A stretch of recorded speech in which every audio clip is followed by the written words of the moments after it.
The human exchange student smelled faintly of processed cheese and existential dread.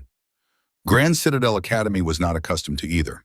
Professor Vrax, a being composed of 3 nested, segmented cones and 14 manipulative appendages, adjusted his primary optical stalks to glare at the display screen, specifically the image of the ancient Signian glyph that had consumed his advanced Xenolinguistics 401 seminar for the last 3 planetary cycles. This was the final, most complex, and most contested symbol of the so-called silent gods, discovered deep within the crystallized methane caves of Xylos 9. The entire class, consisting of 27 highly credentialed scholars from 18 different star nations, was stuck. They had deployed spectral analysis, temporal frequency modeling, and 20 terabytes of comparative root language data, and yet the meaning of the glyph remained elusive. Vrax felt a familiar tightening in his upper cone, a biological stress indicator common to his species, the Vracthar, when academic excellence was denied. He slid one appendage towards the data slate of the nearest student, a young Xylarthian named Xylar, who was currently projecting a complex, probability-based matrix, suggesting the glyph represented the unknowable convergence of abstract axioms. Xylar's projection was aesthetically pleasing, full of shimmering violet lines, but Vrax knew it was pure theoretical nonsense. "Xylar," Vrax rasped, his voice a low, gravelly vibration. "The axiom is already abstract. Convergence implies intersection. This is tautological meandering. Why would the silent gods carve a tautology onto a planetary foundation stone?" Xylar shrank, his 3 eyes blinking rapidly in confusion. The Xylarthians valued complexity for its own sake, believing that the most important truths required the most convoluted expressions. This was the core belief of all the Vrakthar's vassal races. The older the truth, the harder it must be to grasp. The Academy had been founded on the principle that knowledge must be earned through methodical, disciplined effort, often spanning generations. Instant understanding was considered vulgar, almost uncivilized. They spent centuries compiling dictionaries of long-dead civilizations, categorizing grammatical shifts across eons, treating every dead language like a monumental locked puzzle box whose key must be fabricated meticulously, piece by agonizing piece. And then there was Alara Vance, the human. She sat quietly at the back terminal, her species' signature lack of extraneous limbs or sensory organs, making her appear almost comically simplified next to the multi-eyed, multi-limbed students around her. She had spent the last hour sketching what appeared to be small, distorted drawings of Earth food, possibly a pretzel. Vrax ignored her, as was customary. Earth was an educational wildcard, a new chaotic entry into the Galactic Consortium, whose primary academic contributions seemed to revolve around historical analysis of viral media and competitive sports theory. Their linguistics department, however, had insisted that a human exchange student was a prerequisite for maintaining diplomatic parity. Vrax had agreed, mostly to satisfy a bureaucratic quota. "I propose," interjected a massive, shimmering Thraxia scholar, shifting her bioluminescent gas body, "that we have misinterpreted the vector alignment of the secondary curves. If we apply the 4th-order dimensional shift, the glyph becomes a representation of a temporal sink, signifying the retreat of entropy's flow." The Thraxia was serious. The Thraxia were always serious. Her suggestion involved recalibrating the entire gravitational constant of the Academy's translation matrix. This was the standard operating procedure. If the answer wasn't immediately apparent, assume the question was exponentially more complex than originally thought. The class murmured in approval, already preparing to run the computationally expensive simulation. Vrax was about to authorize the calculation when a clear, annoyingly cheerful voice cut through the grave academic atmosphere. "It just says wet paint. Do not touch." The silence that followed was absolute, heavier than a collapsing star.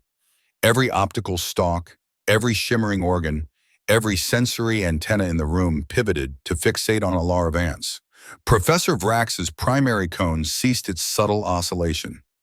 The Thraxia's bioluminescence dimmed, almost short-circuiting. Xylar's complicated violet probability matrix crashed, displaying a generic error message across his slate. Alara, oblivious to the seismic shockwave she had just unleashed, took a bite out of a protein bar. "What?" she asked mid-chew. Vrax managed a sound that resembled a dying actuator. "Ms. Vance," he vibrated, his voice dangerously low. "We have established this glyph, the Silent God's final testament, has resisted our deepest academic inquiries for over 3 cycles. It is the linchpin of the entire Signian belief structure. You cannot possibly suggest that it means, as you put it, a mundane warning label." "But it does," Alara insisted, tapping a finger on the display where the impossible glyph was shown. "Look, you're overthinking the syntax. You have the root words right: aqua for moisture, tectus for surface, and cavio for warning or beware. But you keep trying to assemble them into a complex grammatical structure like a Vrakthar sentence. This isn't a sentence, it's a notice.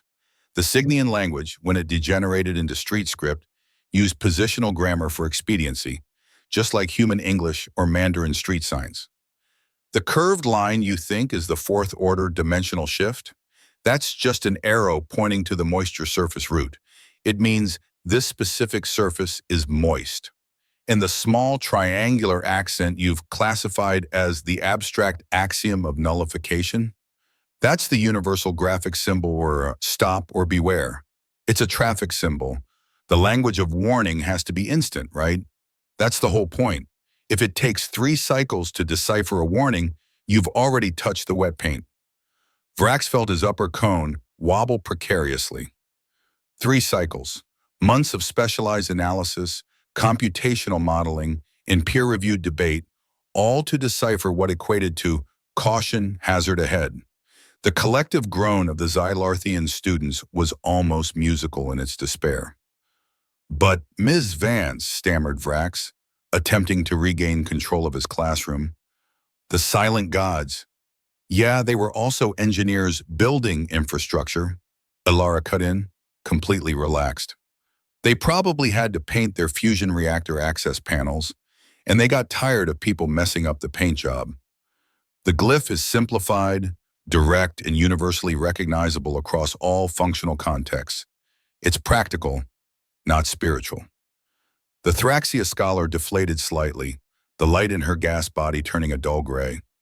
The Xylarthian students began frantically deleting their intricate probability matrices. Alara Vance had just used common sense, a concept rarely applied to ancient texts in the academy, to bypass centuries of methodical, painstaking xenolinguistic tradition. Vrax knew why. He had read the psychological profiles on humanity. A species whose native environment was so linguistically diverse and chaotic that their brains had evolved to become hyper-efficient pattern recognition machines, capable of parsing context and intent from the barest minimum of data.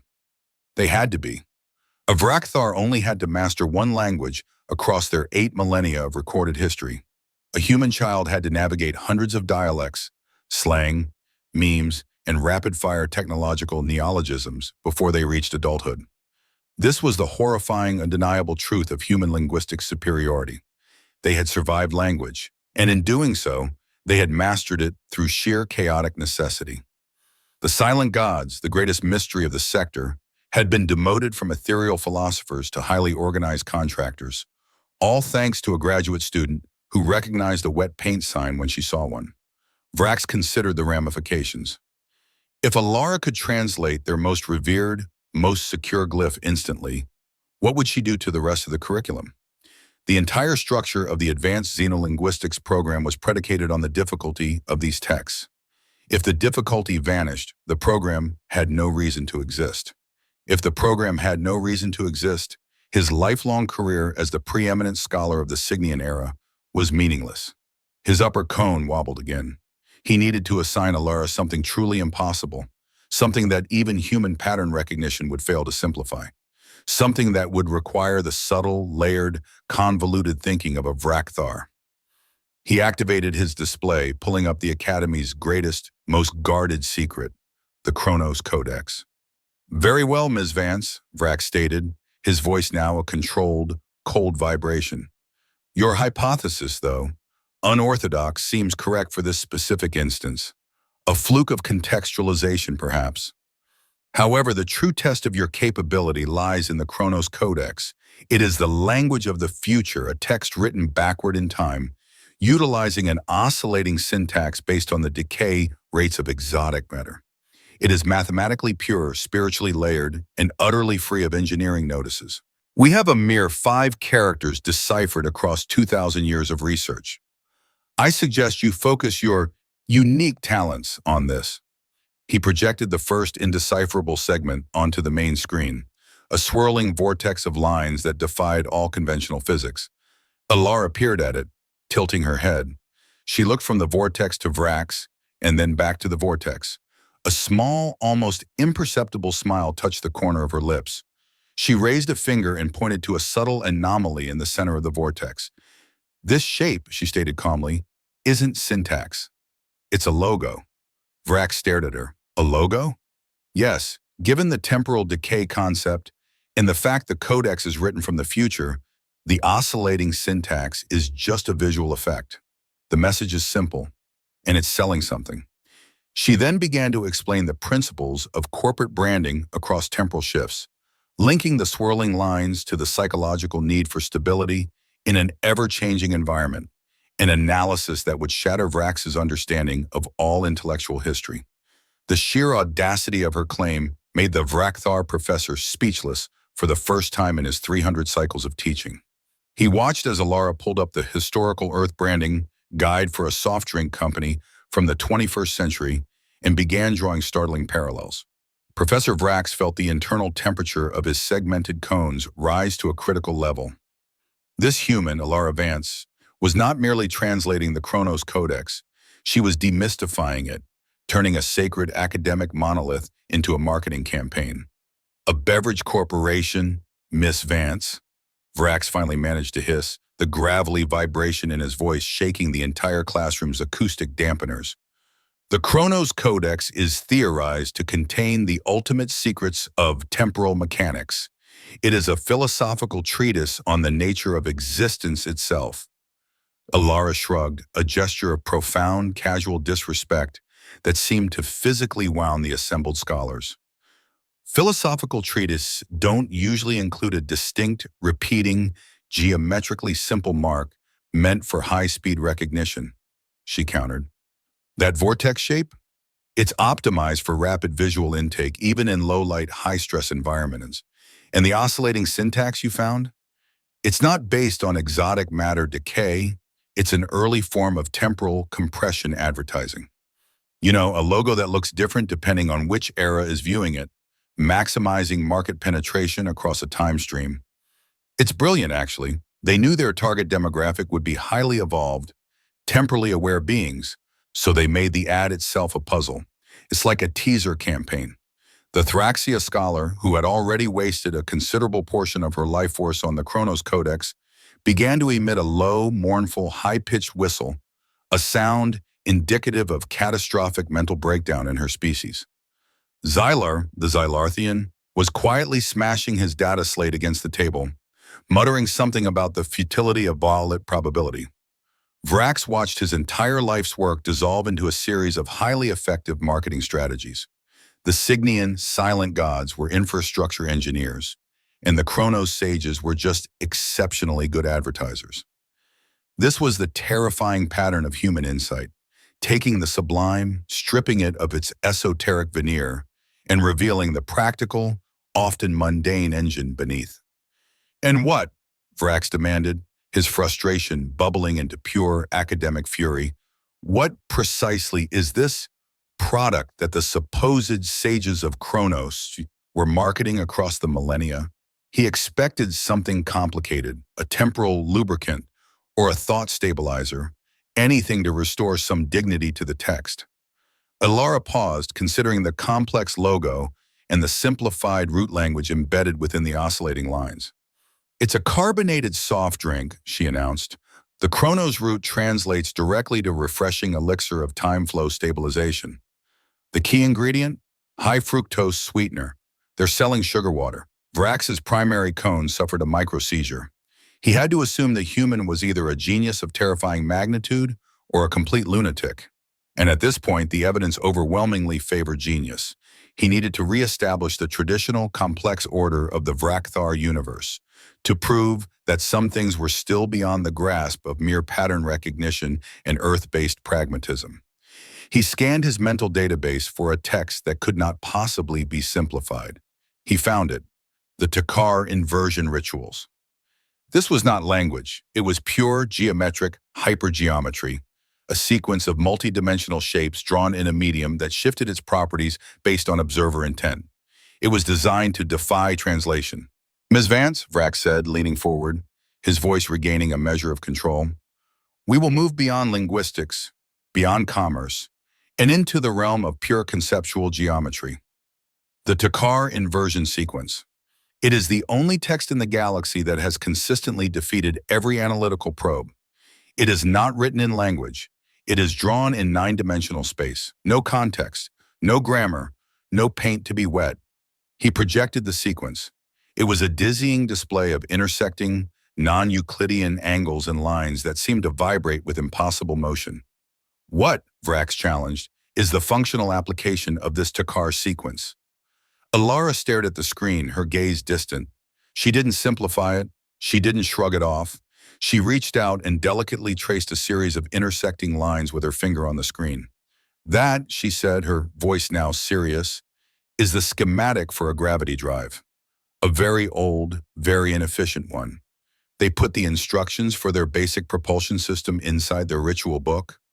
Why would they do that?" "The Takar were a deeply religious people, Miss Vance," Vrax stated, a shred of his old confidence returning.